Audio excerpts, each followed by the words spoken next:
in her image, a lover who weaponized an apple to hack a goddess's marriage laws, a king who may have raised the dragon that ate his island, a prophet who lived 7 years as each sex and paid with his eyes, and a royal couple whose wrecked ship still calms the winter seas. 5 deep-cut myths, none repeated from previous episodes. Stick around. The last scene explains why every item you just saw is really the same warning. Luce, daughter of Oceanus, shimmered like morning on still water. Hades saw her bathing on the Styx's shore and felt the ache of something that might have been love, if gods knew limits. He swept her into his shadowy chariot. In the underworld, things don't rot the way they should, they transform. When Luce's mortal bloom began to fade, Hades panicked. Unable to bear her disappearing, he offered the only gift he understood: immortality as landscape. He touched her hair. It stiffened into bark the color of moon-bleached bone. Leaves burst silver as coin flip flashes. Luce the woman became Luce the white poplar, blazing at the center of Elysium. Dead heroes rest beneath her, weaving garlands from her two-toned leaves. Dark one side, pale the other, to remind them that joy and grief always grow on the same branch. The Cercopes, twin dwarf tricksters Passalus and Acarus, live by trolling. They steal Heracles' bow and club, giggling about how the hero's butt is black as a kettle from soot. Heracles wakes, grabs both by the ankles, slings them over a pole like squirming fish, and marches toward the city to sell them. Dangling upside down, blood rushing to their heads, the twins can't stop roasting him. Even Heracles, no stranger to rage, breaks into reluctant laughter. But Zeus, hearing their unfiltered comedy, decides the world needs more mischief. He transforms them into the first monkeys, bodies still small, faces still grinning, forever swinging by what once bound them, their own tails. Sailors claim the Cercopes occasionally regain speech during eclipses, whispering new insults at any heroic statue within earshot. King Lycurgus hated surprises. When the brand new god Dionysus marched through Thrace with drums, wine, and ecstatic maenads, Lycurgus saw a security threat. He banned viticulture, arrested Bacchic followers, even ordered his soldiers to whip the vines until they confessed their treason. Dionysus escaped into sea foam, but vengeance fermented quietly. First, the king's barley crops twisted into miniature grape clusters. Then, every cup in the palace turned to wine, no matter what was poured. Finally, Lycurgus woke screaming. Vines were sprouting from his own feet, snaking up his calves, pinning him to the palace floor. He hacked at them only to realize he was slicing his own flesh. The vines were his veins. Driven mad, he swung an axe at what he thought were tendrils on an oak and beheaded his heir. The gods let him blister in that guilt until locals, terrified, bound him and hurled him into Mount Pangaion's man-eating cave. The vines retracted, but his screams never did. Acontius, a handsome nobody from Chios, spots rich girl Sidipe under the temple colonnade. He can't speak to her, class gap miles wide, but he can exploit Olympus's fine print. He scratches on an apple. I swear by Artemis to marry Acontius. He rolls it to her sandal. She idly picks it up and reads the words aloud, which in Artemis's precinct equals a binding oath. Sidipe leaves, confused, but every time her father arranges a proper fiancé, she collapses with fever, so savage priests fear plague. The oracle digs through the divine TOS and finds the hitch. She's already sworn. When Sidipe finally weds Acontius, the fevers vanish. Artemis shows up, not angry but amused, honoring the couple with everlasting fidelity in exchange for the clever tribute. Moral: speak casually under a goddess's roof and the contract is in ink you can't see. Long before the Trojan War, the island had no king, only scattered fishermen and goats. Then a stranger arrived, Cycreus, towering, scarred, carrying a bronze spear notched with unknown runes. He spoke little, ate alone, but worked miracles. He dug cisterns where springs burst overnight, charmed a wild stallion into kneeling, and once, locals swear, stood barefoot in a ring of fire to prove courage to the storm god. By year's end, the islanders begged him to rule. They didn't know he walked with a secret. He dreamt every night of fire-scaled dragons devouring his childhood village, and woke with soot under his nails though no hearth burned nearby. Months after his coronation, goats began disappearing. Nets came up shredded as if bitten by iron teeth. One dusk, a shepherd stumbled into the agora, eyes wide, clutching a bronze scale the size of a dinner plate, edges smoking. He'd found it at the mouth of a cave where the mountain met the sea. Cycreus said nothing, only studied the scale under torchlight. It matched the color of the runes on his spear. That night, villagers saw their king ride alone toward the cave. From cliffs, they watched the torchlight vanish into the maw. Minutes stretched into hours. Then, roaring deep enough to quake wine jars on kitchen shelves, flame burst from the cave mouth. Shadows of two giants, one man, one serpent, wrestled on the cave wall like monstrous puppet theater. At dawn, silence. Cycreus emerged, armor warped, spearhead glowing red. Behind him dragged the colossal corpse of a sea dragon, neck twisted, fangs snapped, eyes like boiled copper. The island erupted in praise. They crowned him with laurel and called him Draken Soter, Dragon's Savior. Yet some noticed his smile was hollow, as if slaying the beast had lanced a boil he secretly cherished. After the triumph feast, Cycreus changed. He paced battlements at midnight, muttering in a guttural tongue. His bathwater steamed black. Servants insisted the steam coiled like a serpent before dissolving. One harvest festival, a child accidentally spilled wine on his boots. Cycreus roared, eyes flashing ember orange, and the boy swore he saw scales ripple under the king's skin. Rumors spread. Had the battle fused man and monster? Or darker, had Cycreus never slain the dragon at all? Had he absorbed it? When storms flattened olive groves and fishermen found their nets burnt as though by underwater fire, the islanders panicked. They begged Eurystheus of Athens to intervene. The hero sailed with 50 hoplites, each carrying asbestos-soaked nets and mirrored shields to confuse reptilian eyes. But at the gate they met not a beast, only their king, bare-chested, spear discarded, arms raised. Cycreus confessed. The dragon's fury had leaked into him. He'd battled it outside and now battled it within, losing ground each night. "Bind me or burn me," he said. Eurystheus chose mercy darker than execution, exile. He ferried Cycreus to Eleusis, gift-wrapping the cursed king for the goddess Demeter, whose own grief could understand corrupted power. Demeter accepted, appointing Cycreus as guardian of her holy processions, his inner fire now repurposed to ward off all lesser threats. As Cycreus's ship slipped away, islanders swore the shoreline hissed, not from waves, but from a dragon's whisper receding with its unwilling host. Salamis kept the dragon's bronze scales nailed above city gates for centuries, tarnished mirrors reminding every leader, "Conquer your monsters, yes, but never wear their skins. Power taken from terror carries terror's seed.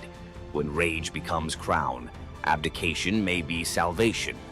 Young hunter Tiresias strikes the snakes with his staff. Hera curses him into a woman for 7 years. He marries, bears children, learns the loom songs of grief men never hear. 7 winters later, he meets the serpents again, carefully steps over them, spell breaks. He's male once more. Later, Zeus and Hera bicker. Who enjoys love more, man or woman? They drag Tiresias in as data point. He sides with Zeus. Women feel 9 times the pleasure. Hera, furious, blinds him. Zeus, guilt-struck, gifts prophecy and a lifespan of 7 generations. Thus, the greatest seer of Thebes walks the tightrope of fate without eyesight, yet clearer vision than any living soul. It's said he chuckled on his deathbed. Blind, I've seen 2 worlds, inside and out. King Ceyx sails to consult an oracle. Wife Alcyone prays he waits for calmer weather. He doesn't. Zeus, annoyed that Ceyx invoked him too often in casual oaths, hurls a thunderstorm that swallows the ship. Ceyx's spirit, soaked and shivering, begs Iris to carry a goodbye. Sleep god Morpheus impersonates Ceyx's drowned corpse in Alcyone's dream. She wakes screaming, runs to the surf. There's the real body, ghost pale in foam. In raw despair, she leaps after him. The gods, pierced by this double plunge, morph the lovers mid-air into halcyon birds, kingfishers with royal blue backs. To let their floating nest survive, Zeus stills the winter seas for 14 days every January. Sailors call it the halcyon days, when storms bank their rage and even grief takes a coffee break. Which transformation slapped hardest? Tree, oath, dragon, gender shift, or bird? Hit the comments. Smash like. If you'll think twice before reading random fruit out loud, subscribe for next week's plunge into the 3 mortals who blackmailed the fates. And ring that bell. Unlike Zeus's thunder, it won't roast you for imposter syndrome. See you in the halcyon calm. Ask most people about Greek myth and you get 12 labors, a Gorgon's haircut, or a fire thief nailed to a cliff. Tonight we leave the doom scroll and open the side door. Some lesser-known legends where the gods give instead of take. Or something you love. Silence the group chat, because each tale rolls out in 4 acts, exactly like a Netflix mini-EP. First jar on the left, a polished grain of barley the size of a thumbnail. Let's pry it open. Eleusis, dusk. Fields are dust. Demeter still mourns Persephone. Villagers starve, except Triptolemus, teen son of King Celeus, who offers the goddess barley porridge cooked from his final handful of grain. Moved, Demeter turns her grief to gratitude and hands him a leather pouch of enchanted seed. Demeter's next gift is wilder, a bronze chariot yoked to 2 serpents the size of river dolphins. They hiss, but obey her touch. Fly, she tells Triptolemus, and sow the earth. He launches like steam from a kettle, dragons beating emerald wings over seas and mountains, seed flitting from his fist, taking root the instant it kisses dirt. Triptolemus lands in Scythia, demonstrates plowing, and shares bread hotter than sunrise. Their ruler Lincus smiles, then creeps into the guest hut with a dagger, planning to steal credit. Demeter's serpents coil awake, eyes phosphorescent. Steel meets scale. The goddess materializes and, with a snap, turns Lincus into the first lynx, forever stalking fields he can never harvest. Triptolemus lifts off again, safer and wiser, dragons spiraling like living irrigation lines. Everywhere wheat sprouts, famine folds, and villages invent words for thank you. When he finally parks the chariot in Eleusis, Demeter names him patron of farmers and slots a constellation, the sower, above the autumn sky. Rural Greeks still claim that seeing twin shooting stars at harvest means Triptolemus's dragons are checking yields. In Achaean ripes, stonemason Mycilus woke 3 nights running to the same dream. Hercules, lion skin reeking of cedar smoke, beckoned him across the sea to the pebble-dappled waters of Asar. Leaving one's birthplace was illegal, but divine persistence outweighs city ordinances. Neighbors dragged him before the civic tribunal. Verdicts were cast with white, acquit, and black, condemn, pebbles dropped into an urn. Mycilus prayed under his breath. As judges emptied the urn, every stone, white and black alike, shone snow white. Gasps. No law forbade miracle loopholes, so the council shrugged and released their suddenly blameless defendant. Mycilus sailed west. At Italy's heel, he found the river Asar flashing with pale cobbles, exact match to his dream. He also found an old burial mound dedicated to a local hero named Croton, once hospitable to Hercules himself. Prophecy clicked like a lock. He founded Croton on that spot, planting the first stone in the new city wall with his own calloused hands. 2 generations later, Croton would dominate Magna Graecia in athletics and medicine, home of Milo the wrestler and Pythagoras' school. Locals still tell tourists to pocket a white pebble for courage, Hercules' ancient thumbs up. On Crete, baby Zeus hides from Cronus inside the Idaean cave. A gentle goat, Amalthea, nurses him with milk so sweet it smells of thyme. Curate's warriors clash shields outside to drown infant cries. Toddler Zeus, already wrestling destiny, grabs Amalthea's horn during roughhousing. It snaps off. Horrified, he touches the broken horn and wills it to pour ambrosia and jewels, an apology in infinite supply.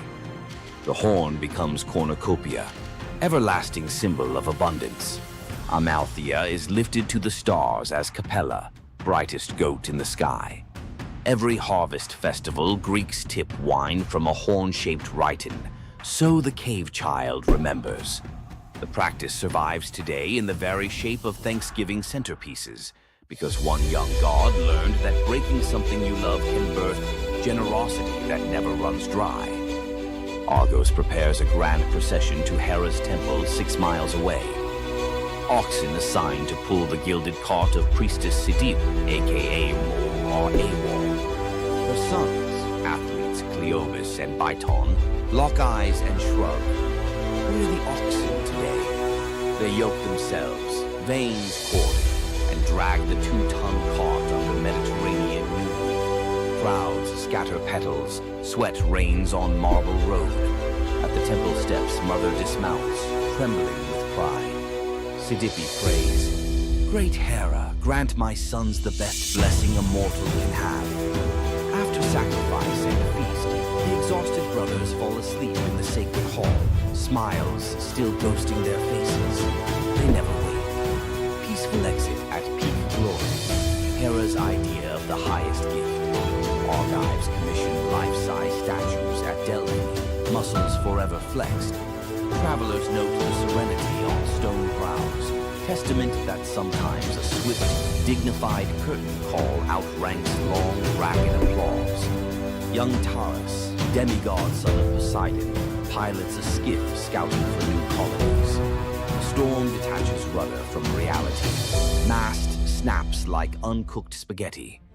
Waves swallow everything but Taurus clinging to driftwood. Poseidon, scanning seafloor currents, flicks his trident.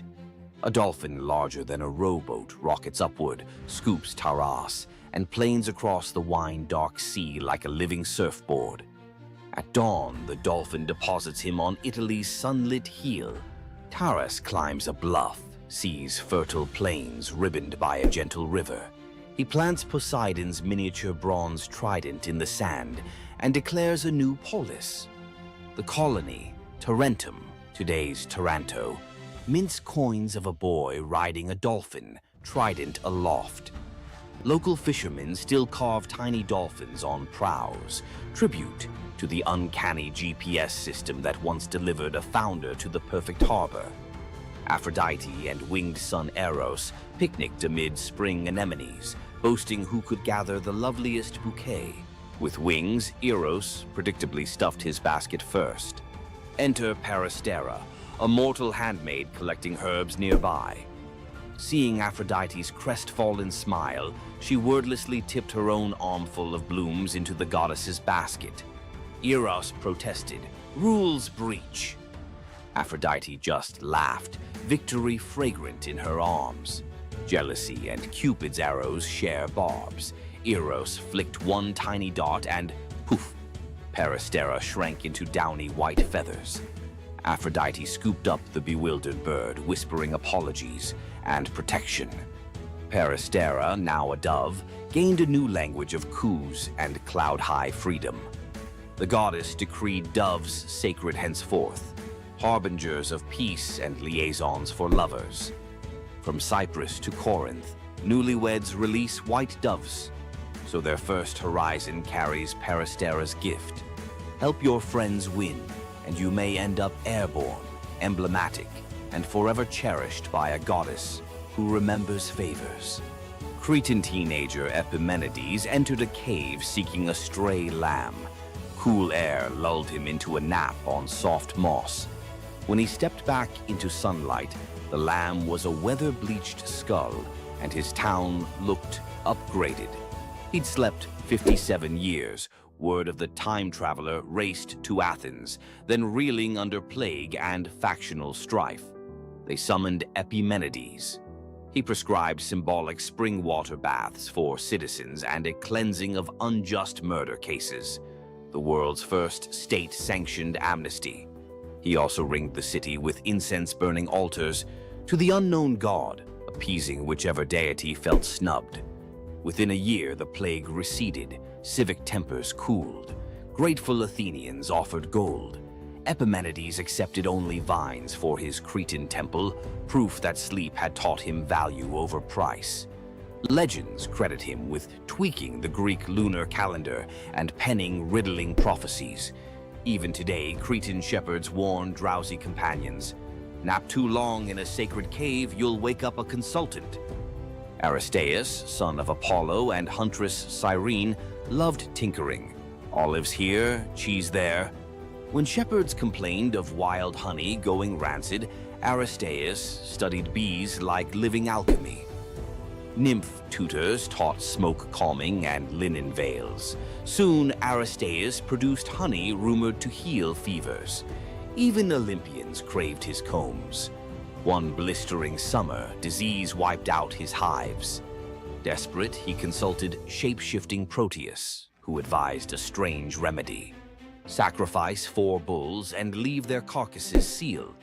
From decay rose new swarms, robust and disease-proof, the mythical origin of begonia, or bee birth. Greek farmers copied the ritual symbolically with perfumed ox hides draped over empty hives at spring equinox. Aristaeus planted thyme to flavor future honey, invented the first clay smoker, and dedicated his success to the seasonal Etesian winds, ensuring cool breezes helped the bees cap wax perfectly. Modern beekeepers in Greece still call a sudden helpful wind Aristaeus's breath. Zeus and Hermes, disguised as dusty travelers, canvassed a Phrygian village for lodging. Gold door mansions slammed shut. Only an aged, poor couple, Baucis and Philemon, welcomed them into a mud brick hut. They served cabbage soup, pork scraps, and local wine. Mid-pour, Baucis noticed the jug stayed full. Eyes widened. Guests revealed divine light. The couple's first instinct? Ask the gods to spare their nasty neighbors if possible. Mercy before schadenfreude, classy. The village morphed into a marsh. The hut blossomed into marble columns. Zeus offered any reward.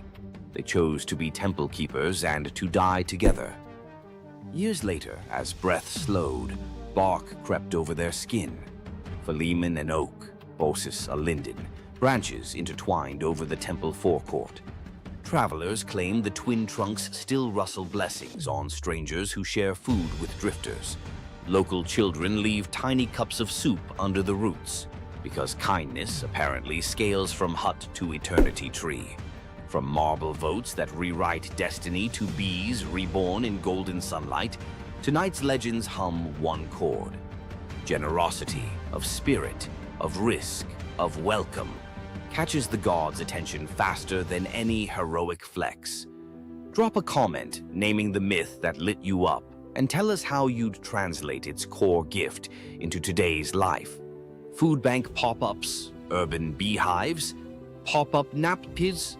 Best idea gets animated into next episode's intro, your username in ancient Greek graffiti. If tonight rekindled your sense that the universe sometimes rewards the generous, like the video, subscribe for more secret corridors of myth and tap the bell so the algorithm's dolphin swims our next story straight to you. Until then, keep a white pebble in your pocket, a spare bouquet for a stranger, and an ear attuned to wind that maybe, just maybe, started in a very old apiary. Ever wondered what it would be like to walk through the ancient world and encounter mythical creatures from Greek mythology? Get ready to meet the beasts that shaped legends. In Greek mythology, creatures were more than just beasts. They were symbols of the forces of nature, God's will, and humanity's struggle with the unknown. From the terrifying Minotaur lurking in the labyrinth to the mesmerizing sirens luring sailors to their doom, these creatures were as captivating as they were dangerous. The mighty Hydra, with its multiple heads that regrew each time they were cut off, was a symbol of unstoppable power. The Cerberus, the three-headed dog guarding the gates of the underworld, represented the barrier between life and death. But not all mythical creatures were monsters. The graceful Pegasus, a winged horse born from the blood of Medusa, symbolizes freedom and the pursuit of the heavens. These creatures still live on in our stories, haunting the shadows of ancient Greece and whispering through the winds of time. Which Greek mythological creature fascinates you the most? Share your thoughts and don't forget to subscribe for more legendary tales from Greek mythology. What makes Zeus, the mighty king of the Greek gods, one of the most fascinating figures in mythology? Is it his unparalleled power over the skies, his cunning strategies, or the sheer drama of his endless affairs? While his tales are legendary, there's one story that stands out: the epic battle that earned Zeus his throne, the Titanomachy. This isn't just a story of a god's rise to power, it's a tale of rebellion, alliances, betrayal, and the ultimate struggle between two generations of divine beings. Stay with us as we dive into the myth of the Titanomachy, Zeus's role in overthrowing the Titans, and the secrets that shaped his reign. Before Zeus became the king of the gods, his father, Cronus, ruled the cosmos. Cronus was the youngest of the Titans, a race of primordial deities born of Uranus, the sky, and Gaia, the earth. The Titans were immensely powerful, but also deeply flawed. Cronus had gained power by overthrowing his own father, Uranus, in a brutal act of betrayal. But just as Cronus had betrayed his father, a prophecy loomed over him, warning that one of his own children would overthrow him. To prevent this, Cronus took a horrifying precaution. He swallowed each of his children as they were born, imprisoning them in his stomach for eternity. But Gaia, the ever-watchful mother of the gods, wasn't about to let this happen again. When Rhea, Cronus's wife, gave birth to Zeus, Gaia devised a plan. Rhea tricked Cronus by handing him a stone wrapped in swaddling clothes, which he swallowed, believing it was his newborn son. Meanwhile, Zeus was spirited away to a hidden cave on the island of Crete, where he was raised in secret. Zeus grew up under the care of nymphs and a goat named Amalthea, who nourished him with her milk. As he matured, Zeus learned of his father's tyranny and vowed to free his siblings and challenge Cronus's rule.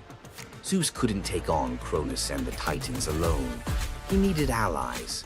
His first move was to rescue his siblings trapped inside Cronus.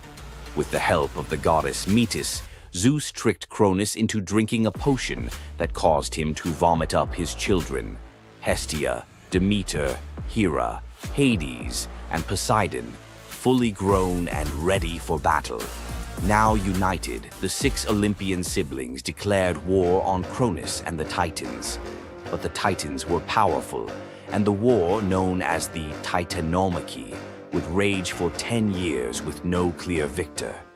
Realizing they needed an advantage, Zeus turned to the most unlikely of allies, the Hecatonchires and the Cyclopes.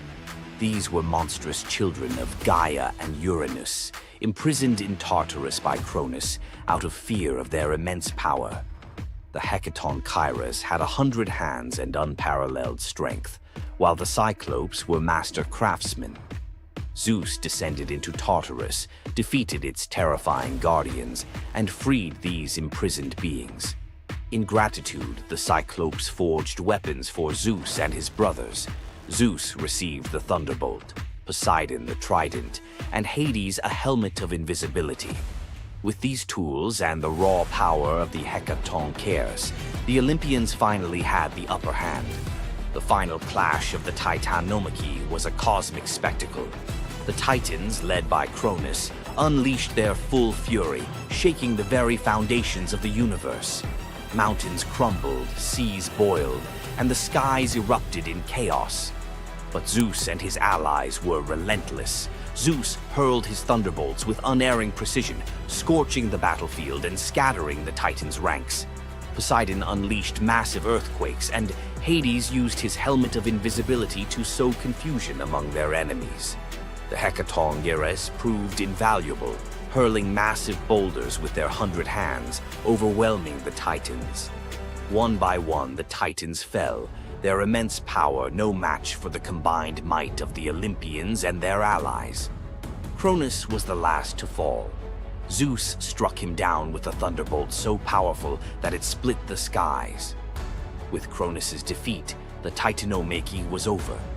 With the Titans defeated, Zeus and his siblings faced a choice: what to do with their vanquished foes. In a move both strategic and ruthless, Zeus imprisoned the Titans in Tartarus, deep within the underworld, where they would remain for eternity under the watchful eye of the Hecatonchires. Zeus then divided the cosmos with his brothers. He claimed the skies as his domain, Poseidon took the seas, and Hades ruled the underworld. Together, they established the rule of the Olympians, with Zeus as their undisputed king. But the Titanomachy left scars. Gaia, enraged by the imprisonment of her Titan children, gave birth to new monstrous beings to challenge Zeus's reign. Among them was Typhon, a creature so fearsome that even the gods trembled before him. Typhon's battle with Zeus is another story for another day, but it serves as a reminder that power in the ancient world was never secure. Zeus's rise to power marked the beginning of a new era, but his reign was anything but peaceful. While he was the king of the gods, his rule was marked by constant challenges, from rebellious mortals to jealous deities and his own unquenchable desire for love and control. Zeus was both a protector and a tyrant, a figure who inspired awe and fear. His thunderbolts were a symbol of justice, but they were also a tool of destruction. He fathered countless children, both mortal and divine, and his many affairs often sparked conflict among the gods. Yet, despite his flaws, Zeus's rule brought stability to a chaotic world. Under his reign, the gods established order, overseeing the realms of humans and maintaining the delicate balance between earth, sea, and sky. The myth of Zeus and the Titanomachy isn't just a tale of war. It's a story about the cycles of power and rebellion. Just as Zeus overthrew Cronus, who had overthrown Uranus, Greek myths suggest that even the mightiest rulers are vulnerable to the forces of change. Zeus's story reminds us that leadership comes with its own set of challenges. It's not just about gaining power, it's about maintaining it, often at great cost. Zeus's rise to power is one of the most thrilling tales in mythology, filled with battles, alliances, and sacrifices. But what do you think? Was Zeus a just ruler, or was he simply another tyrant destined to fall like the Titans before him? Let us know your thoughts in the comments below. Don't forget to like this video if you enjoyed this dive into Greek mythology, share it with fellow myth lovers, and subscribe to our channel for more epic tales from the ancient world. Until next time, remember, the gods may rule from above, but their stories remind us of the struggles we all face below.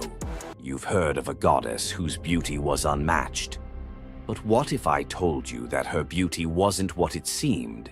In fact, her allure led to some of the darkest consequences in ancient myth. This goddess, adored by many, held the power to captivate anyone with a mere glance. She was so beautiful that her charm could sway the gods, kings, and mortals alike. But this beauty came with a deadly price. The goddess we're talking about is none other than Aphrodite, the Greek goddess of love and beauty. While she is often depicted as the epitome of grace, sensuality, and allure, her beauty was more of a curse than a gift. Aphrodite's powers extended beyond just physical beauty. Her charm was irresistible, but it came at a cost. Her very presence could bring turmoil. Many heroes and kings fell victim to their obsession with her. Take Paris, for instance. His decision to choose Aphrodite as the fairest of the goddesses set in motion the events that led to the Trojan War. His desire for her beauty caused the death of thousands and the fall of Troy.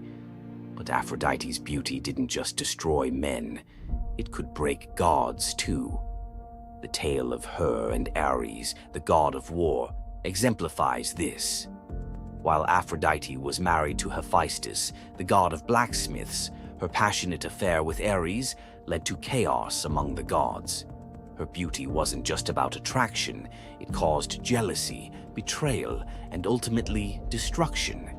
Despite her dazzling appearance, Aphrodite was also a figure of deceit and destruction, proving that beauty, when it holds such power, can be dangerous.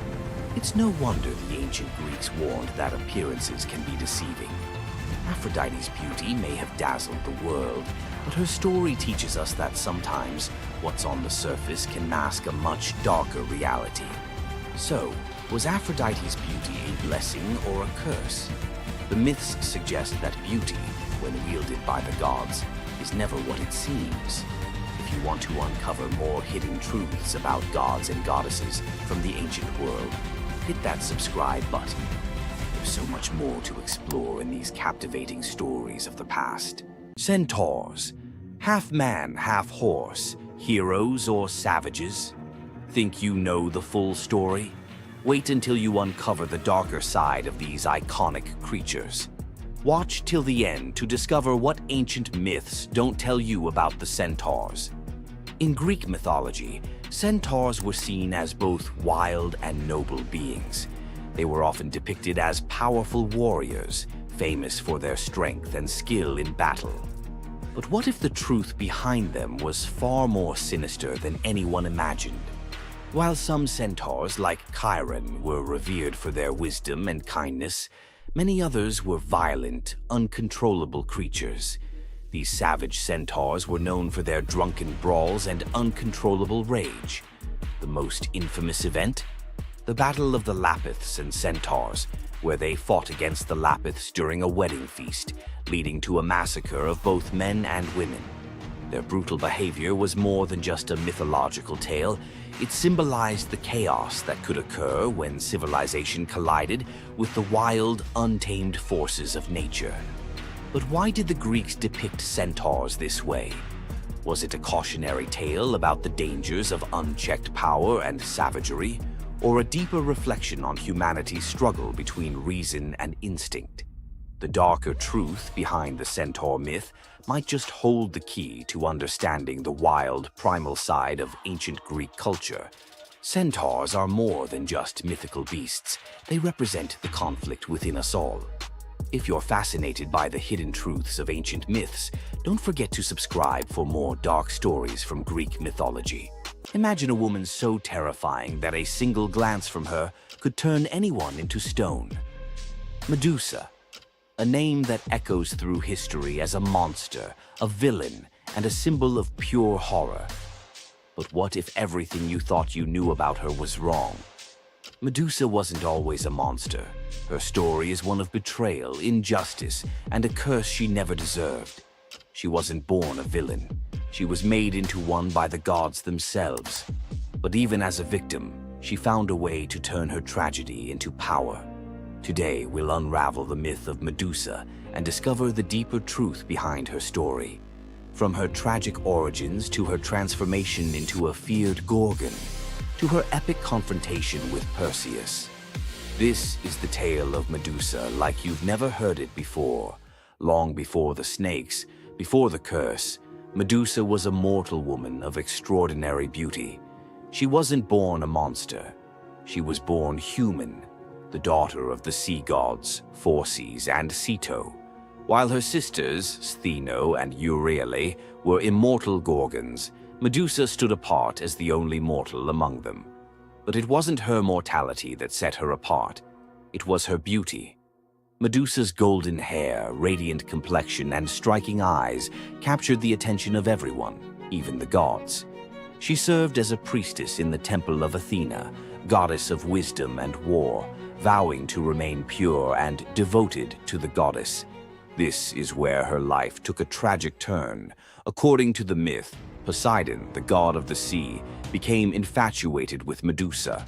Overcome by desire, he pursued her relentlessly, and one fateful day he cornered her in Athena's temple. Medusa, defenseless, could not escape his wrath. But instead of protecting her, Athena turned her fury against Medusa. The goddess, enraged by the desecration of her temple, cursed Medusa for what had happened, punishing the victim instead of the perpetrator. Athena's curse transformed Medusa into a Gorgon, a being so hideous that no one could bear to look at her. Her golden hair turned into a nest of venomous snakes, and her eyes became so powerful that a single glance could turn living creatures to stone. This moment defined Medusa's new existence. Once revered for her beauty, she was now feared and hunted as a monster. But beneath the horror of her transformation lay a deeper question. Was Medusa truly cursed, or had she been given a weapon to defend herself in a world that had betrayed her? Medusa fled from civilization, retreating to a remote island where she lived in solitude. Here she came to terms with her new form and the terror it inspired. The snakes in her hair hissed constantly, and her reflection, once a source of pride, was now a weapon she couldn't dare to look at. But the world wouldn't let her rest. Tales of the monster of the island spread across Greece, and soon warriors came seeking glory by trying to slay her. None succeeded. Each challenger who entered her domain fell victim to her petrifying gaze, their bodies forever frozen in stone.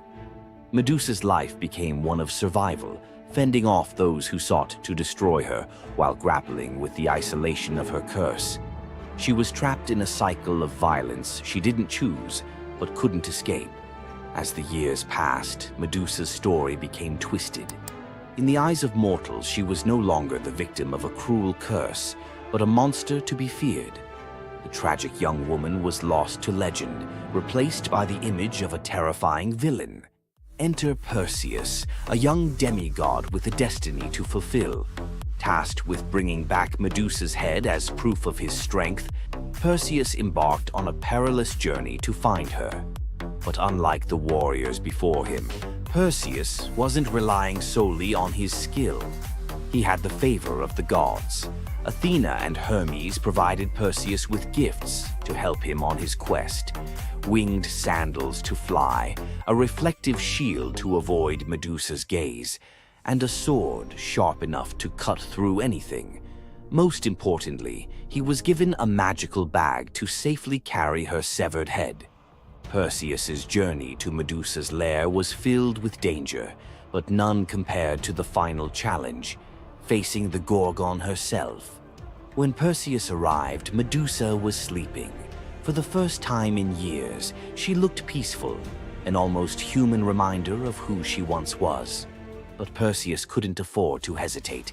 Using the reflective shield as a mirror, he avoided her petrifying gaze and struck with precision, severing her head in one swift motion. The blood that spilled from Medusa's neck gave birth to two incredible beings, Pegasus, the winged horse, and Chryser, a golden giant. Even in death, Medusa's body produced miracles, a testament to the power she had carried within her. Perseus carried Medusa's severed head back to Greece, where it became both a trophy and a weapon. Her gaze retained its power, turning enemies into stone, and Perseus used it to defeat his foes and protect his people. But Medusa's story didn't end with her death. Over time, her image transformed from that of a monster to a symbol of strength and defiance. Women, especially, began to reclaim her story, seeing her as a figure who resisted the gods and survived unimaginable betrayal. Today, Medusa is more than a mythological figure. She's an icon. Her face appears in art, literature, and even modern movements that challenge systems of power and oppression. But the question remains, was Medusa truly a monster, or was she a victim of a world that feared her power? Medusa's story is a reminder that myths are more than just tales of gods and heroes. They're reflections of human nature, of the injustices and triumphs we still see today. So, what do you think? Was Medusa a villain, or was she a misunderstood symbol of resilience? Leave your thoughts in the comments. Give this video a like if you found her story as fascinating as we did. And don't forget to subscribe to the channel for more deep dives into the myths and legends that continue to shape our world. Until next time, keep questioning, keep exploring, and keep looking beyond the surface. Imagine being one of the greatest hunters in the world, known for your unmatched speed and skill. But despite all your abilities, your destiny is determined by a simple golden apple. Let me tell you the tragic tale of Atalanta, the huntress who couldn't escape her fate. Atalanta was abandoned at birth by her father, Zeus, who didn't want a daughter. Left to die in the wilderness, she was raised by a she-bear, learning to hunt and survive. As she grew, Atalanta became a legendary warrior, her skills in hunting unmatched. But no matter how great she became, she could never escape one thing, her prophecy. A prophecy foretold that Atalanta would only marry a man who could outrun her in a race. As the years went by, many suitors came, eager to win her hand. But Atalanta, fiercely independent, defeated them all. Her speed was unbeatable, and no man could match her skill. Then came Medea, a brave hero who had heard of Atalanta's strength and beauty. Unlike the others, he didn't boast about his abilities. Instead, he came prepared with a plan. Medea, knowing Atalanta's curse, asked the goddess Aphrodite for help. She granted him 3 golden apples, which he used to distract Atalanta during their race. As Atalanta raced ahead, confident of her victory, Medea tossed the apples one by one in her path. The golden apples were so beautiful, they distracted Atalanta just enough to slow her down. In the end, Medea won the race, and Atalanta was forced to marry him, despite her reluctance to give up her independence. But the story doesn't end in happiness. Atalanta and Medea's marriage was plagued with regret. Atalanta, still driven by her need for freedom, felt trapped by the very love she couldn't escape. And in the end, Medea, whose destiny was also marked by the gods, tragically died before she could ever truly be free. Atalanta's story is a tale of love, fate, and the clash between personal destiny and desire. Despite her unmatched strength and independence, her fate was sealed by love, and her story remains a tragic reminder of how even the most powerful can be brought down by what they cannot control. If Atalanta's bittersweet story of fate and love left you in awe, subscribe for more untold Greek myths and the heroes who shaped the ancient world. Hor, the thunder god, woke up to find his greatest nightmare had come true.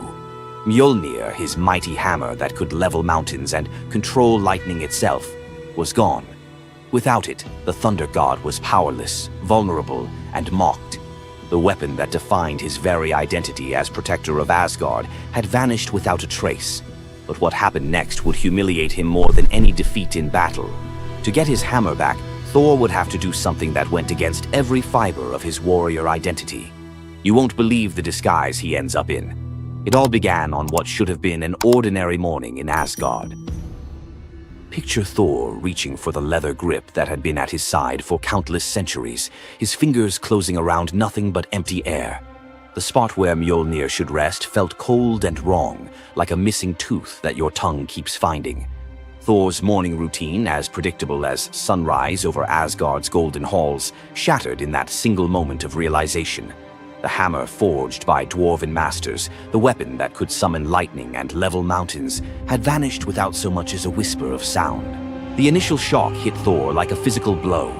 His hand remained suspended in space, still reaching for what wasn't there. Then panic crept in, cold and relentless. He let out a blood-curdling roar of sheer rage, the whole palace trembling. Without Mjolnir, he was powerless, vulnerable, and mocked, stripped of the weapon that made him Asgard's primary defender. The enemies that prowled the borders of the Nine Realms knew about his mighty hammer. They counted on Thor's strength to keep them at bay. Now that strength was gone. Word spread through Asgard's halls faster than wildfire. The other gods gathered in emergency council, their faces grave as they grasped the full scope of the crisis. Odin's ravens had brought no news. The watchmen at the gates had seen nothing. Mjolnir had simply disappeared, as if it had never existed at all. The assembled gods understood what Thor's loss meant for their realm. Asgard stood vulnerable, its greatest protector reduced to a shadow of his former self. Loki stepped forward through the crowd of worried gods, his familiar, cunning smile playing at the corners of his mouth. He offered to investigate the theft using his shape-shifting abilities, volunteering to venture where other gods could not go undetected. The council accepted his proposal immediately, desperate for any lead in their search.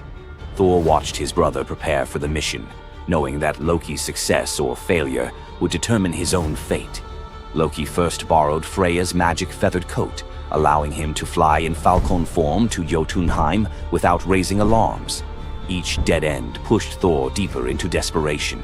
He imagined facing his enemies defenseless, their laughter echoing as they realized the thunder god carried no thunder.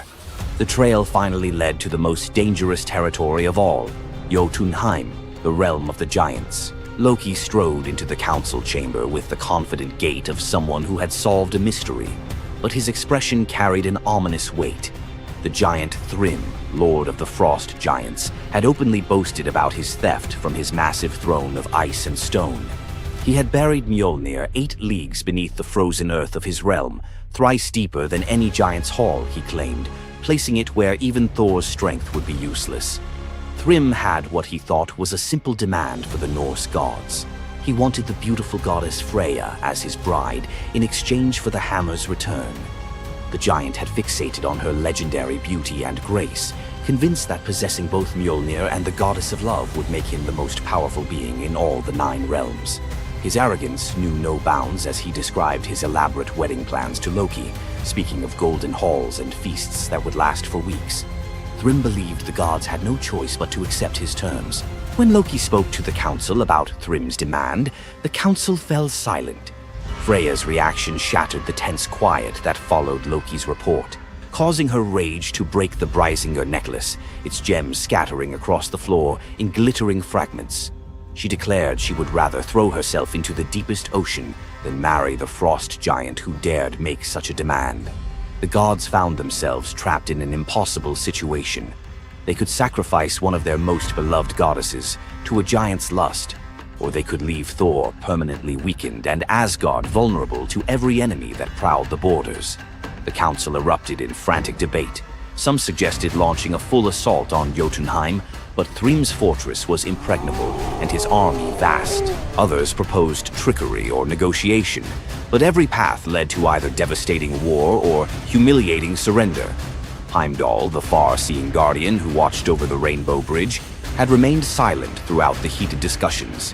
When he finally spoke, his words stopped every conversation in the hall.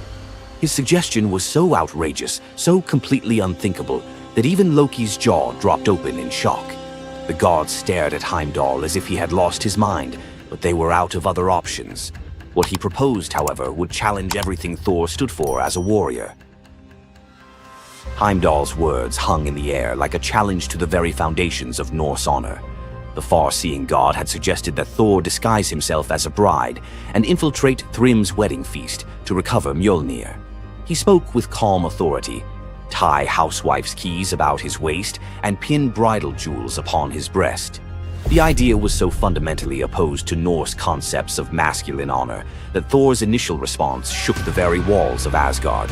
He declared the plan preposterous and swore he would never hear the end of it if word spread that the Thunder God had dressed as a woman. The assembled gods watched in tense silence as their mightiest protector wrestled with a challenge that could not be solved through brute force or lightning strikes. They had already considered launching a full assault on Jotunheim, but Thrym's fortress was impregnable and his army vast. No other choice remained.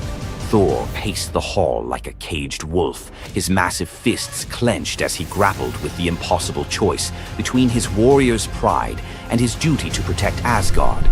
Every instinct in his body rebelled against the idea of abandoning his identity as a fearsome warrior to play the role of a delicate bride.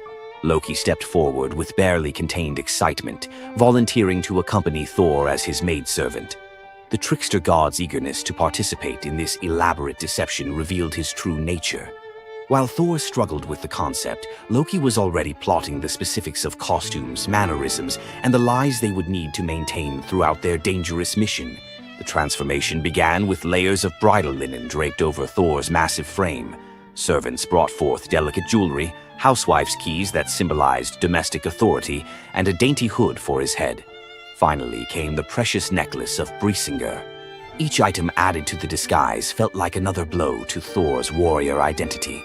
When he finally looked at his reflection, the god of thunder saw an unconvincing bride staring back at him. Thor finally accepted the plan because no alternative existed. The unlikely pair prepared to set off for enemy territory, where their deception would face its ultimate test among giants, eager to celebrate their lord's triumph.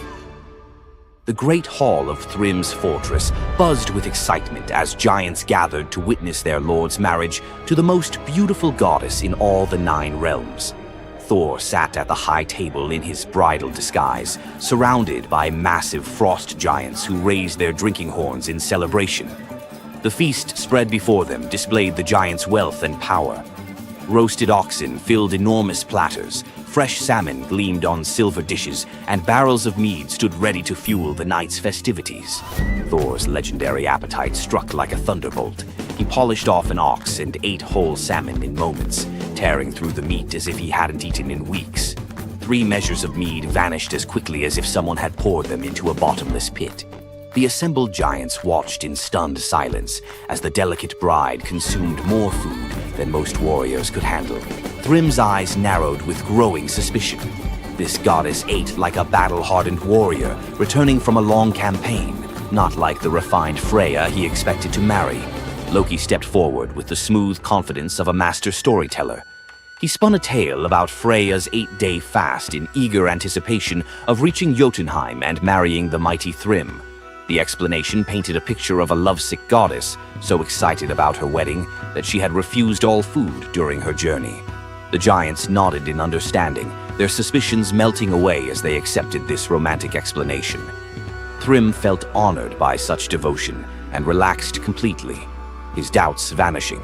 Beneath his bridal veil, Thor's rage simmered like molten metal ready to explode. Every moment at the feast brought new challenges as he struggled to maintain feminine mannerisms while surrounded by his enemies. His massive hands shook with barely controlled fury as he watched the giants celebrate what they believed was their victory over Asgard. The critical moment finally arrived. Thrym commanded his servants to bring Mjolnir forth, the very moment Thor had trained his eyes on since dawn. The servants placed the legendary weapon before the disguised bride as part of the traditional ceremony. Thor's fingers closed around Mjolnir's familiar handle, and lightning immediately crackled through the hall. He ripped away his bridal veil and roared his true identity to the shocked giants. Thrym's eyes widened in terror as he realized the bride he had been celebrating was actually the god of thunder himself. Thor swung Mjolnir, killing Thrym instantly after crushing his skull with Mjolnir, then turned on the assembled giants, and even the pleading giantess met Mjolnir's crack before the hall fell silent. The theft that had begun with arrogance ended in complete destruction. This tale reveals how even the mightiest heroes must sometimes sacrifice their pride to protect what matters most. Back in Asgard, the Aesir never spoke of the bearded bride again, though a few still hide a smirk when Thor raises Mjolnir. And we end this story with a very valuable lesson. Never steal Thor's hammer. And if you're going to, don't make him dress like a woman.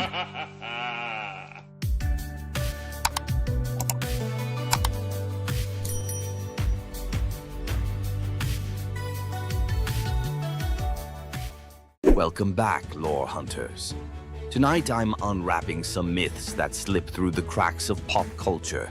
Tales so rich you could live in them for weeks. Let the veils fall.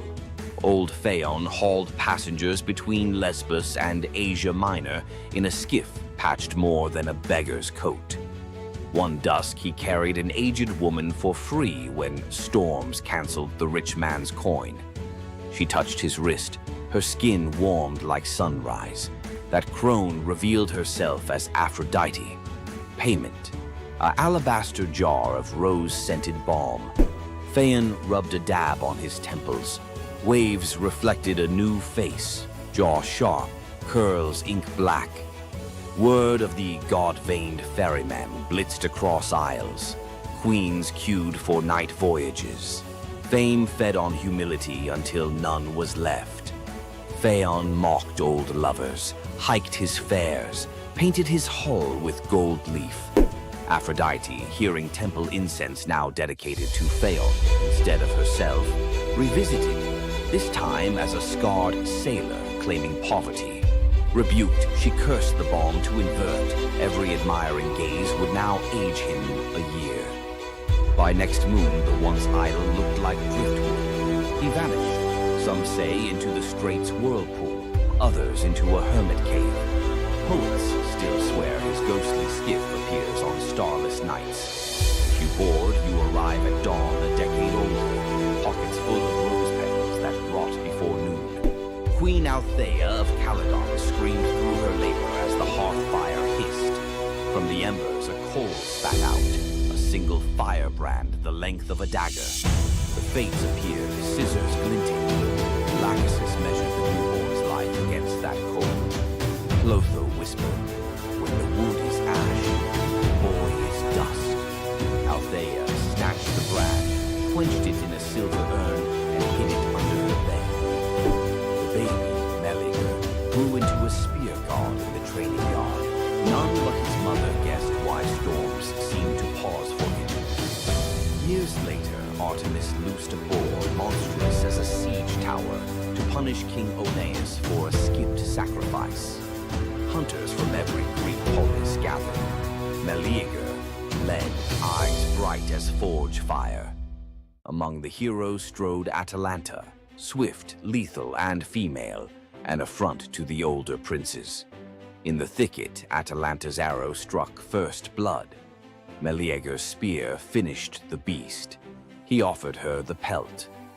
Male egos erupted. Two of Meleager's uncles drew blades. Meleager defended the huntress, slaying his own kin. Word sprinted ahead of him to the palace. Althea collapsed at news her brothers lay dead by her son's hand. Grief wrestled prophecy in her chest. Shaking, she fetched the firebrand, lit a torch, and held both over the brazier. Her love warred her rage for 9 heartbeats. On the 10th, she let the wood slip. Miles away, Meleager felt his marrow ignite. He dropped mid-stride, armor ringing like a funeral bell. At the palace hearth, the brand hissed its last and fell to gray powder. Althea watched the flakes swirl, then walked into the flames herself. In Caledon, they still say, whatever a mother births, her fire can reclaim. Young Cyparissus roamed Chios with a bronze shepherd's crook taller than himself. Apollo, idling in mortal disguise, gifted the boy a tame stag crowned with ivory antlers. It followed him like sunrise follows dawn. One blistering noon, flies tormented the stag. Cyparissus, meaning only mercy, aimed his javelin to shoo them. The tip glanced off a stone, pierced soft flank. The deer collapsed. breath misting blood. Cyparissus dropped beside it, sobs carving caverns in his throat. Apollo arrived to heal, lyre weeping gold notes. But the boy refused salvation for himself. He begged, "Give me a grief that never dries, so I remember him forever." Clouds boiled violet, the ground drank color from his sandals upward. Where Cyparissus knelt now stands the first cypress, trunk straight as a spear of mourning, sap weeping resin tears. Greeks plant the tree in graveyards because its roots plunge only downward, never sideways, like a grief that refuses distraction. On summer nights, hunters claim the wind through cypress needles sounds like antlers brushing the sky. Athens hailed Cephalus and Procris as couple of the century, he an expert hunter, she a devotee of Artemis. As wedding gift, the goddess sent two marvels, Lalaps, a hound fated to catch any quarry, and a spear destined never to miss. One morning, Cephalus rested from the chase and sang to the breeze, calling it Nephele, sweet comfort. The dawn goddess Eos, eavesdropping, snatched him skyward, offering immortality. He pined for Procris. Eos scoffed, "She'll betray you."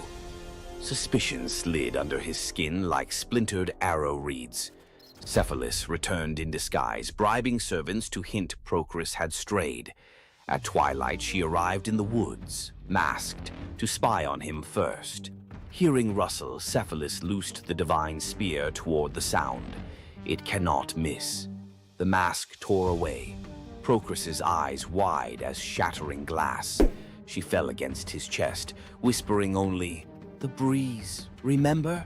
Cephalus buried her on Mount Hymettus, pinned the fatal spear beside the grave, and leashed Laiolaps there eternally. Some nights, hikers see a spectral dog chase a phantom hare in circles that never close, while a jealous wind mutters the name Nephele through the pines. Poor farmer Ligdus told his pregnant wife, if the child is female, exposure must follow. Dowries ruin paupers. Desperate Telethusa prayed to Isis. The goddess appeared, golden-winged. Bear the child, raise her as son. Baby Iphis arrived. They bound her chest, taught her spearcraft, named her heir. At 13, Iphis was betrothed to radiant Ianthe, who adored her future husband. Iphis loved her too, but carried a secret that tore her apart. Nights she begged Isis, either unmake love or unmake lie. Eve of the wedding, Iphis roamed the temple till exhaustion. At midnight, statue eyes flashed, muscle quaked under skin, voice dropped like falling figs.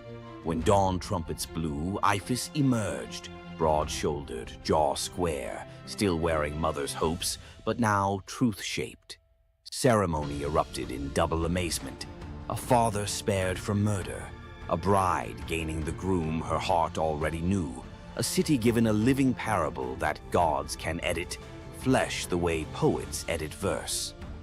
On anniversaries, Crete's couples exchange braided veils, symbol that love may bend rules when petitioned with courage.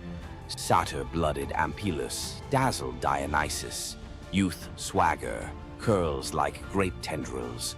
He rode a bull through vineyards, boasting he was braver than the god. Dionysus, half teasing, half testing, sent a gadfly. The bull bucked. Ampelus flew, spine meeting earth with a wet crack.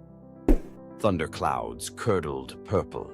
Grief-stricken, the god plucked the corpse's heartbeat, planted it. From ribs sprouted twisting vines, from fingers curling shoots. First grapes. He fermented their juice with tears, naming the wine Ampelosios, the taste of regret.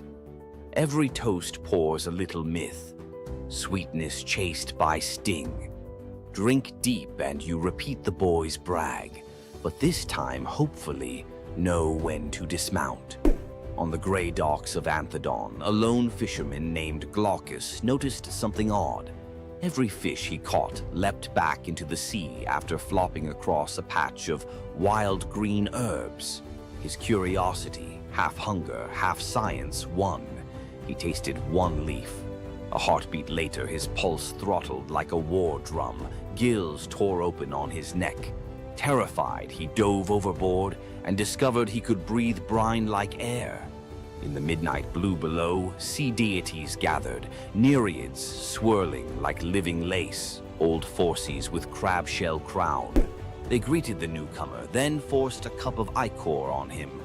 Drink, forget the shore. Visions blitzed his skull, shipwrecks yet to come, lovers yet to drown. Prophecy is a toxin that never metabolizes. Glaucus tried to surface, to hug his aging mother, but every wave slapped him back. Barnacles crusted over his old rowing calluses. He practiced his new craft instead, whispering tides to sailors, trading secrets for offerings of bronze and bread that sank unreachable. Legend says if you stare into rough surf and hear your own name, it's Glaucus warning you to turn home. Ignore him, and you join his choir. Another voice lost to the deep. In Attica ruled Periphas, so just that subjects built temples to him, not Zeus. Offerings piled higher than to Olympus. Flattery sharpens divine talons. Thunderhead over the palace. As lightning coiled to strike, Apollo intervened. Spare the righteous, punish the praise. Zeus relented, halfway. Before the court's eyes, Periphas's flesh rippled into plumage, arms broadened into storm-breaker wings. His queen begged accompaniment, became an osprey. Throne room glittered with abandoned gold. Zeus decreed the new eagle his personal herald. Immortal, hungry for serpents of hubris. Every lightning flash, tradition holds Periphas scouts ahead, making sure no mortal altars bear the wrong name again. Arcadian huntress Callisto pledged lifelong virginity to Artemis. Oaths echo loudest in forest silence. Zeus, disguised as Artemis, tricked Callisto when her secret pregnancy showed. The real goddess burned with double fury, betrayed and impersonated. Artemis transformed the girl into a shaggy bear. Callisto's newborn, Arcus, left human. Years later, on a hunt, Arcus drew bow at the lunging bear, unaware it was his mother. Zeus intervened, flinging both into the sky as Ursa Major and Ursa Minor. They circle Polaris forever, never touching, an eternal near miss engraved in stars. Notice how each story spins one spindle. Desire collides with destiny, and form shatters. Greek myth isn't merely about gods showing off, it's about limits. And the instant you cross them, reality melts and recools into shapes that remember the crime. Which of tonight's transformations branded you hardest? Firebrand, spear, cypress, rose curse, or braided veil? Write its name in the comments, but add one line. If this myth were my life lesson, I'd finish the sentence. Best confession gets read on next episode. Immortal as any Greek hero. Slap that like if you felt the heat of Meleager's log or the sea spray of Phaon's oars. Subscribe and ring the bell so the algorithm threads your name into our next tapestry. Remember, stories are sparks. Hold them too lightly and they fade. Grip them too hard and they burn. Find your balance. See you in the weave. Heroes, monsters, tragedies, you know the drill. Tonight we flip the script. Some little-known tales where wit, nerve, or kindness earn outright miracles. Glass number 1 holds a bronze serpent coiled around a sprig of green, and a boy who literally came back sweeter than honey. Knossos in Midsummer smells of rosemary, sea salt, and beeswax. While the court argued harvest taxes, young Glaucus chased a bright blue lizard past the kitchens, through a corridor stacked with amphorae of fermenting honey, and, because small boys fit where gods do not, straight down a ladder into the palace cellars. Down there, the air was syrup thick. Glaucus peered into a half-open jar, hoping to see the lizard's tail. One wobble, a slip, a splash. The honey swallowed his cry, sealed itself like amber, and the cellar went still except for the slow fizz of wild yeast. When the nurse discovered an empty playroom, Minos promised royal exiles, or worse, to anyone who failed to find his heir. Search parties raked the island. An oracle finally muttered, "He is where sweetness turns to gold, and the color-changing calf is the compass." Everyone stared blankly, except one messenger who remembered a traveling seer rumored to solve riddles the way bards solve rhyme schemes. Polyidus arrived soaked in salt spray and sarcasm.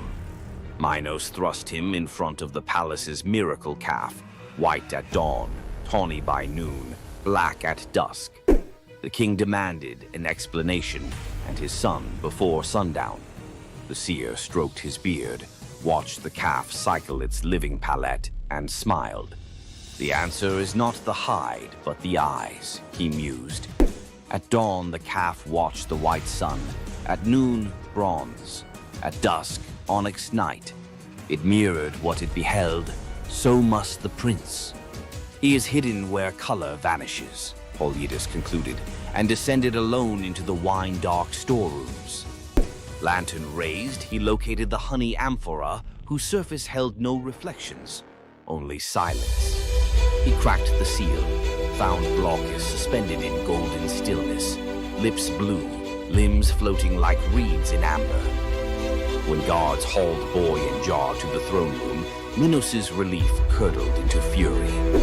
"Resurrect him," he ordered, "or you will keep him company." The seer and the honey coffin were locked inside a stone vault.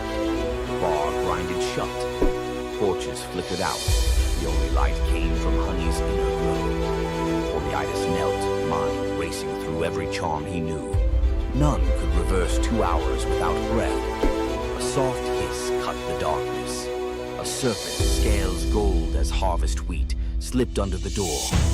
Polyidus, fearing venom, crushed it with a wine jug. Silence returned, briefly. A second serpent slid beside its fallen mate, circled the bottom, vanished into a crack, and re-emerged, clutching a sprig of leaves that glimmered in emerald fire. Pressed the herb to the dead serpent's mouth. In a shiver of sinew, the creature revived. The pair slithered away, leaving the leaf behind like a lesson. Polyidus's pulse hammered. He ground the glowing plant between stone shards, smeared the paste across Glaucus's cold lips, and half praying to gods who seldom pick up, waited. A heartbeat. 2. Then the boy coughed, honey and air and the shriek of returning life. He sat up wide-eyed, asking if lunch was ready. The vault erupted in shouts. Guards dragged them to Minos, whose relief eclipsed his threats. "Teach the child your art," the king commanded, "and you may leave Crete with both eyes intact." For 30 days, Polyidus tutored Glaucus, reading omens in bird flight, divining storms by the smell of stone, decoding dreams as if they were parchment. Each lesson the seer delivered with growing dread. Minos could weaponize prophecy. On the final morning, he presented Glaucus with a cup of wine to seal memory. The boy drank. Polyidus leaned close, whispered a single word, and the wine turned bitter. Glaucus spat it back onto Polyidus's lips. That was the spell. Every technique, every cosmic shortcut drained from the boy's mind like sand through a broken hourglass. He would live healthy, happy, but ordinary.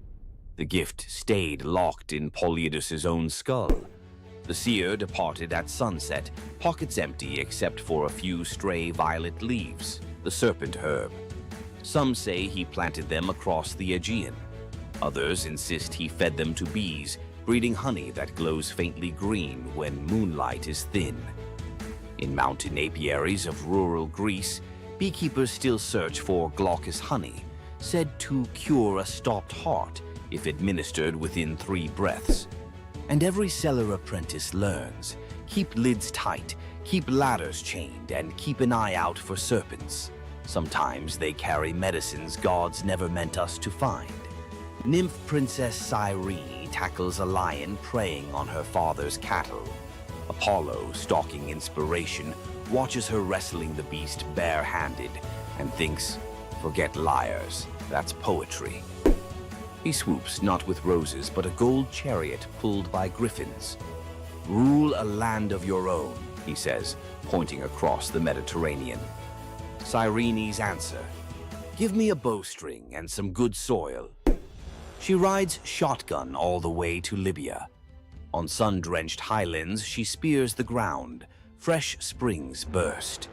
The place becomes Cyrene, namesake queen founder. Apollo immortalizes her as a long-lived nymph. Their sons include Aristaeus, future bee-guru, and Eadmon, Argonaut prophet. Centuries later, Cyrenean olive oil sells for triple price in Athens. Bottles carry a tiny embossed lion, reminder that one headlock can echo into a civilization. Morning of his birth, infant Hermes crawls out of cradle, spies a tortoise, hollows the shell, strings cowgut. Voila, the first lyre. Same afternoon, he rustles 50 of Apollo's divine cattle, walking them backward to confuse hoofprints. Apollo tracks the tune of an unfamiliar instrument to a cave and catches, not a rustler, a giggling baby. Hermes begins to play. The melody melts Apollo's fury like wax. The sun god trades the entire herd plus the golden staff of herdsmen for the lyre. Contract signed before Hermes can crawl again. Apollo becomes patron of music. Hermes gains official portfolio of travelers, traders, and, ironically, thieves. Every time a guitarist hands a riff to a bandmate for mutual gain, they reenact that cave-side barter. Enslaved courtesan Rhodopis toils in a Nile Delta villa. Her only treasure, a rose-hued slipper dating to her free childhood. She washes linens in the river, humming Ionian lullabies. While drying on the bank, one slipper is whisked by a sacred falcon, messenger of Horus, who drops it into Pharaoh Psammetichus's lap during court. Kings love omens. He declares he will marry the owner. Decree echoes across gnomes. Every woman must try the slipper. Noble women sulk. The shoe fits none until desert winds guide inspectors to Rhodopis scrubbing floors. The leather hugs her heel like destiny. Pharaoh weds the astonished Greek. At festivals, Rhodopis releases doves in thanks, tying our dove myth into hers, while storytellers across the Mediterranean seed the earliest Cinderella variant. Tyrrhenian pirates spy a pretty youth on an island. Clueless, it's Dionysus in vacation mode. They abduct him, plotting ransom. Helmsman Acoetes senses trouble but is overruled. Ropes fall off as ivy coils up masts. Sweet wine floods planks. Panthers materialize, purring menace. Pirates jump ship in panic. Instead of vengeance, Dionysus transforms them into dolphins so they can atone by guiding sailors. Acoetes receives priesthood and a lifetime ticket to every Bacchic festival. Mediterranean fishermen still toss libations overboard for the merry sailors, believing every dolphin escort is a pirate making cosmic amends. On a Boeotian hillside, twin princes Amphion and Zethus debate destiny. Zethus flexes farm boy muscle, shouting, "Stone walls rise by calloused hands." Amphion replies by tuning a 7-string lyre, a gift Apollo slipped into his cradle. They inherit a dream, rebuild ruined Thebes. Zethus drives oxen and hefts limestone, but progress is glacial. At sundown, Amphion plucks a chord so pure nightingales freeze mid-song. Blocks quiver, lift and float into place. Each note a crane, each chord a pulley. Workers drop their levers and just watch. The wall grows faster than dawn's shadow. Jealous masons challenge him to raise the Cyclopean gate alone. Amphion smiles, strums a rugged minor scale. Boulders lumber across the valley like obedient elephants. Zethus, not to be outdone, Time's hammer blows to his brother's rhythm. For one glorious hour, hard labor becomes rock ballet.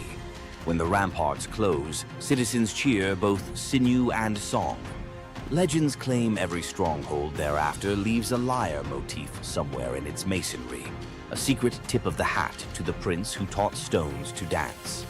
Modern acoustic engineers still reference the Amphion effect when vibration solves heavy lift problems. Princess Evadne hides an affair with Apollo. During labor, a blaze of violet light floods the barn. Baby Eamus arrives enveloped in wild violets. Fearful, she places him on the riverbank, trusting fate. Weeks later, shepherds follow a bizarre sight. Honeybees moving in arrow formation. They find the infant alive, fed by nectar dripping from the flowers around him. The shepherd who lifts the child hears a voice inside his skull. "Raise me, I'll repay you in answers." At adolescence, Apollo calls Iamus to Olympia's sacred grove. The god lays out 2 golden bowls, memory and forgetting, telling him to sip both. First bowl grants recall of every secret root in Earth. Second erases the fear of sharing that knowledge. Iamus founds a bloodline of oracles, famed for perfect attendance records at Delphi and Olympia. Even today, locals say a self-sown violet patch near the Alpheus River blooms out of season before big sporting events, Apollo's subtle wink that a prophecy ticket is about to drop. Young healer Melampus saves 2 baby snakes from a plow blade. Nights later, they slither onto his pillow and lick his ears with herbal-coated tongues. He bolts upright, to a cacophony that suddenly makes sense. Sparrows gossip, ants debate tunnel routes, sheep rehearse lullabies. King Proteus's daughters are struck with goat hallucinations, stampeding through Argos. Melampus eavesdrops on an oak tree, chuckling with a raven. A draught of hellebore in river foam will still their frenzy. He brews it. One sip and royal sanity snaps back. Kingdom cheers. Fee time. Melampus wants 1/3 of the realm. Proetus balks until the cattle low in perfect Greek. He's worth it. Impossible to refuse a bovine referendum. Territory ceded. For generations, Argive herders prop a wooden ear in new barns, a reminder that real leadership might start with understanding what even a beetle has to say. Priest King Aeneas hosts Dionysus and Apollo at a midsummer feast. In gratitude, the gods bless his 3 daughters, Oeno, Spermo, Elais, with hand gestures that turn objects into wine, grain, and oil. Years later, the Achaean armada, en route to Troy anchors at Delos, supplies dangerously low. Aeneas offers help. The daughters flick wrists and the beach is suddenly a farmer's market. Agamemnon plots to kidnap the miracle caterers for a 10-year war buffet. Dionysus intervenes. With a grape leaf touch, he turns the sisters into doves. Free to fly anywhere, grain, oil, and wine are prayers waiting to be answered. Delian festivals still release 3 white doves at dawn over picnic blankets. Fishermen swear the birds guide them to shoals fat with fish. Proof generosity multiplies even after airborne retirement. If you felt the buzz of bees and the rattle in the dark, hit like, subscribe for more long-form myth dives, and ring the bell so the next chapter arrives before the honey seals shut. Loki's punishment was brutal. Bound deep within a cavern, his body lashed to 3 jagged rocks with the entrails of his own son. Above him, a serpent hung poised, venom dripping relentlessly onto his exposed skin. This scene, drawn from the poetic Edda and the prose Edda, became a symbol of both divine vengeance and suffering that echoed through Norse legend. But the gods never counted on one presence: Sigyn, Loki's faithful wife. Her hands trembled as she knelt beside him, catching each drop of poison before it could sear his flesh. Her quiet devotion became a fragile shield against the god's wrath. Why did she choose loyalty over escape? The answer reveals a truth about love that endures even when the world itself seems lost to darkness. Yet before the cavern, before the venom and the silence, there was a betrayal that shook the heart of Asgard. Balder was the light of Asgard, cherished by gods and mortals alike. His laughter filled the halls, a warmth that even the golden apples of Idun could not rival.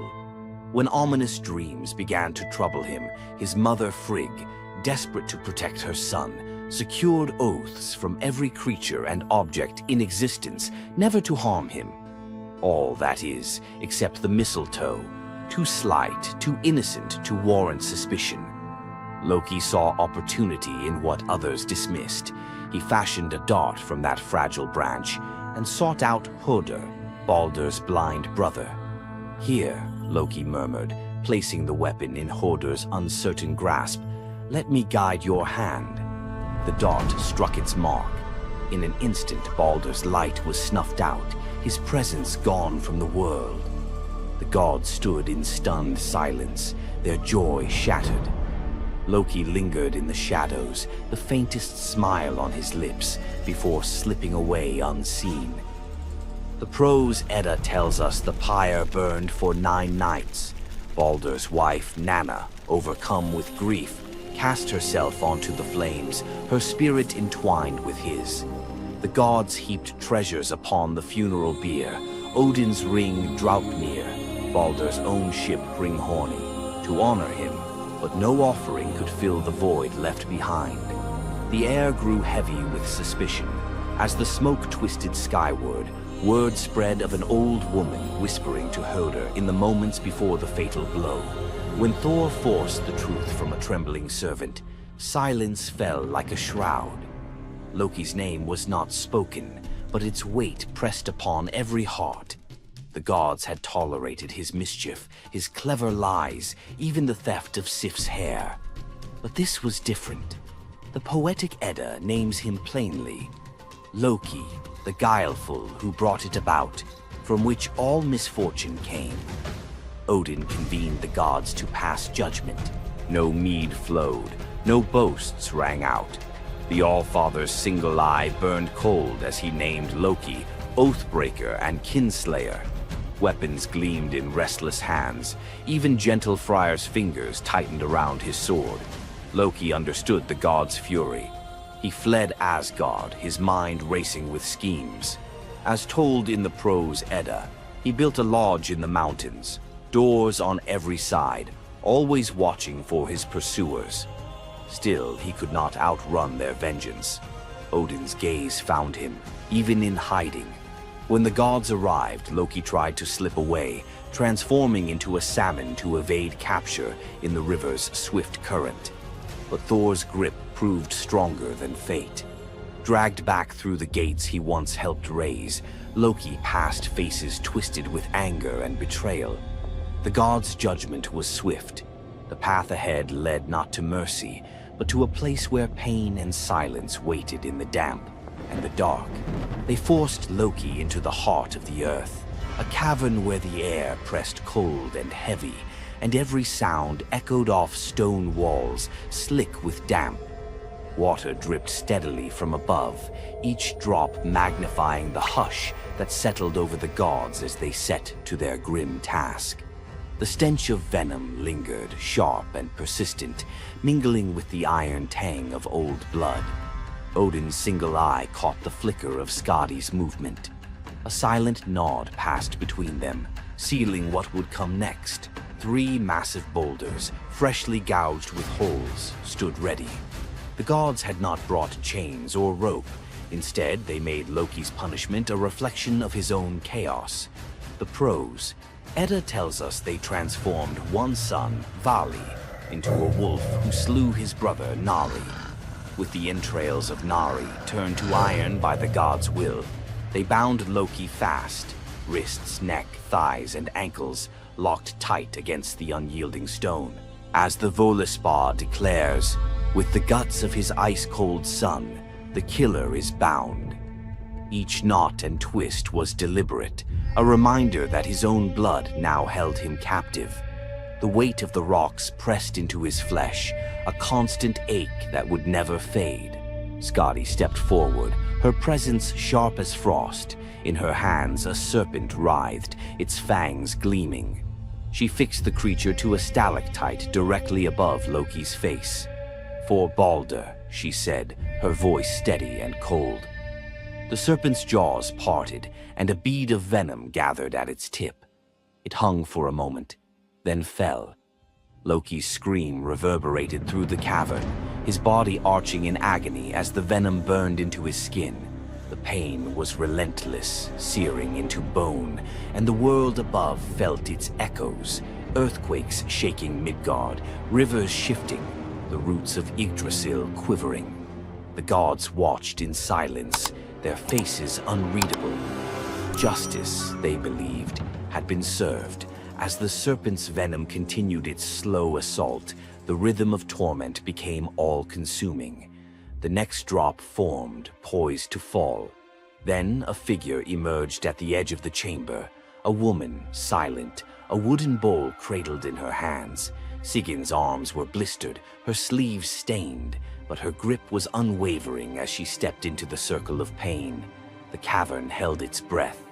Sigyn knelt, her presence a quiet defiance. The venom hissed into the bowl, wood darkening with each drop. The gods turned away, their judgment complete, but the story within the cavern was only beginning.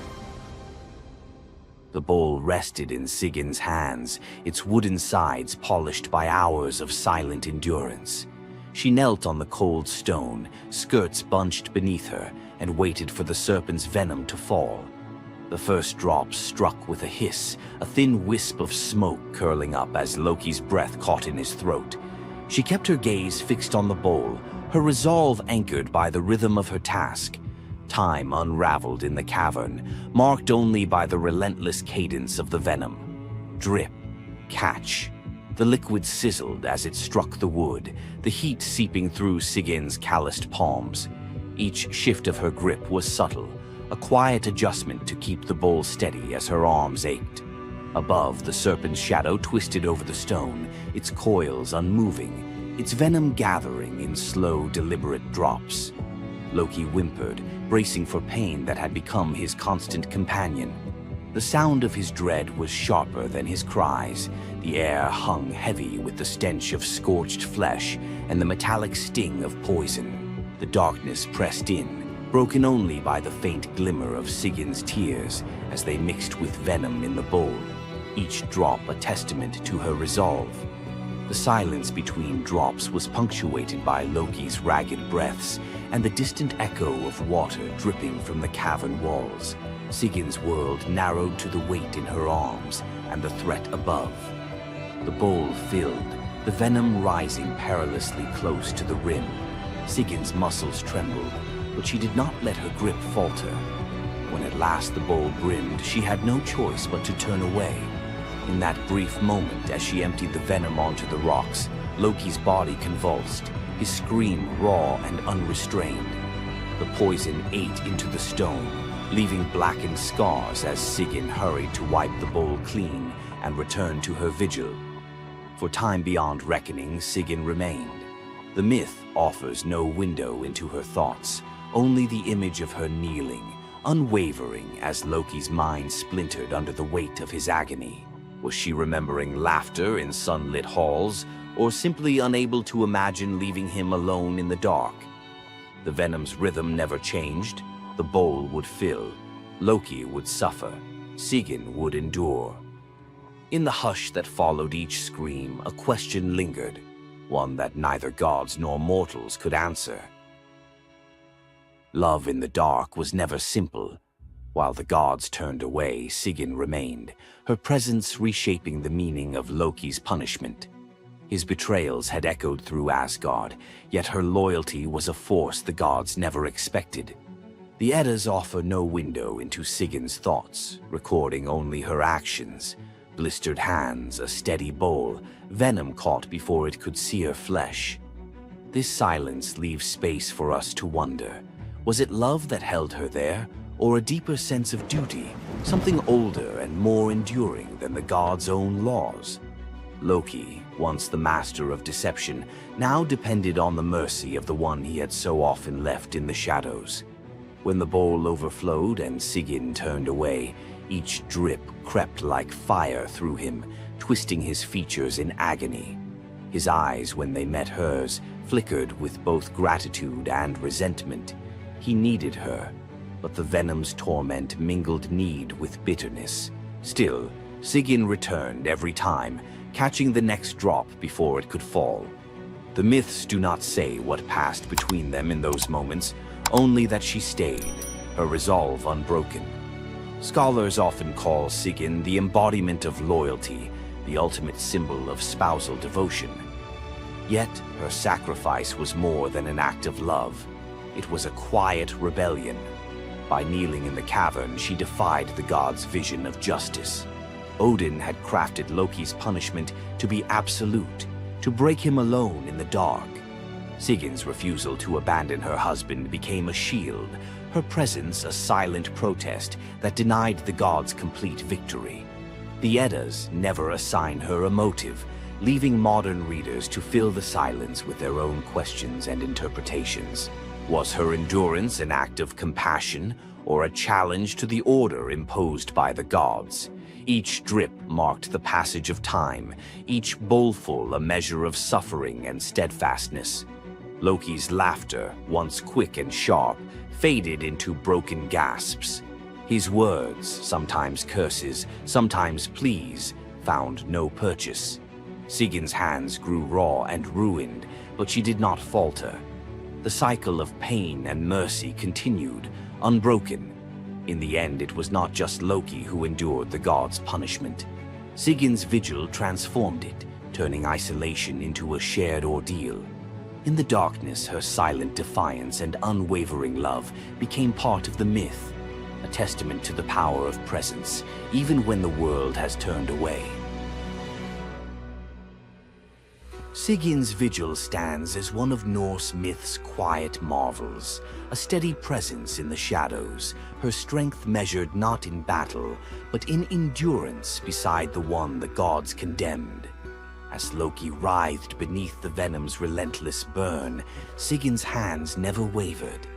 The Eddas remember her not for words or deeds of glory, but for the silent rhythm of her care. Her story reminds us that sometimes love endures in darkness. Sigyn's vigil continues until the twilight of the gods, Ragnarok, whenever that may come. Would you have stayed? If Sigyn's silent strength moved you, let us know in the comments or share your favorite Norse hero below. You thought fairy tales were magical. Think again. The real origins of these classic tales are disturbing, gruesome, and filled with horror. Many of these stories have been sanitized for modern audiences, but their original versions were filled with